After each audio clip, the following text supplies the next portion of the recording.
All right, welcome back. Let's continue with more news where students from the Ehlanzeni TVET College in Nelspruit and Mpumalanga are calling for the provincial government to consider them as well in the jobs massification program. The program was pronounced by Mpumalanga Premier Refilwe Mtshweni-Tsipane during the State of the Province address. Now, the provincial government will partner with the private sector to create jobs and skills development opportunities. However, some young people do not know about the project. SABC News reporter Nonhlanhla Jele has more.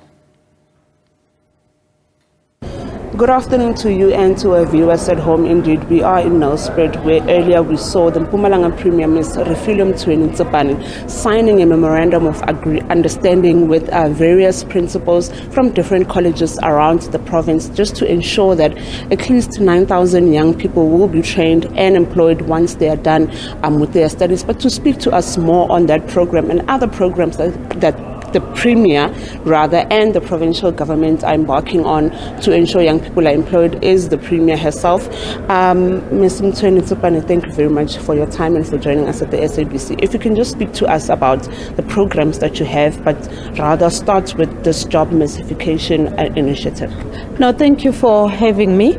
As you would remember, during the State of the Province address this year, we had an ambitious target of about 90,000 insofar as job creation is concerned within the province, and that will be achieved through various programs that are already running in the province. But over and above that, we then said for us to respond appropriately and effectively towards the economy that is ailing within the province, how then do we begin to align our skills to respond appropriately to the needs as per the economy is concerned within our province? We've identified, of course, gaps insofar as the required educational levels that are needed by our private sector and also by our government, so that we respond appropriately. We then said we need to embark on a program of skilling and reskilling our community, and given the fact that we are now transitioning towards just energy, how do we equip our young people to respond appropriately insofar as the skill is concerned in that field as well? We then said we need to partner with our TVET colleges so that we can unlock CETAs and work with them so that we can train our youth cohort, including our women and people with disabilities within the communities, so that they are readily and geared up to respond to the needs analysis that we have identified as a province, working of course with our private sectors, and we are able to respond appropriately. As you would know that we do have a government institution. Insofar as the maintenance of such institutions, we are found wanting, and the tendering system seem not to be working appropriately. But then if we were to say that, why can't we train our own children towards artisanry skills at different level as per our requirement and get them gainfully employed within the public sector? What impact would that have insofar as the maintenance of our infrastructure would be, and also with the engineering expertise, so that we make sure that the infrastructure that has been laid out by government, it complies to the required standard and it is of quality standards. So we are basically trying to address such weaknesses within the system. So in this current financial year, we will be training about 20,000 of our youth to respond to our plight, or our call rather, of job massification that we envisage to achieve as this government of Mpumalanga. Can you tell us about the Premier's Youth Empowerment Fund?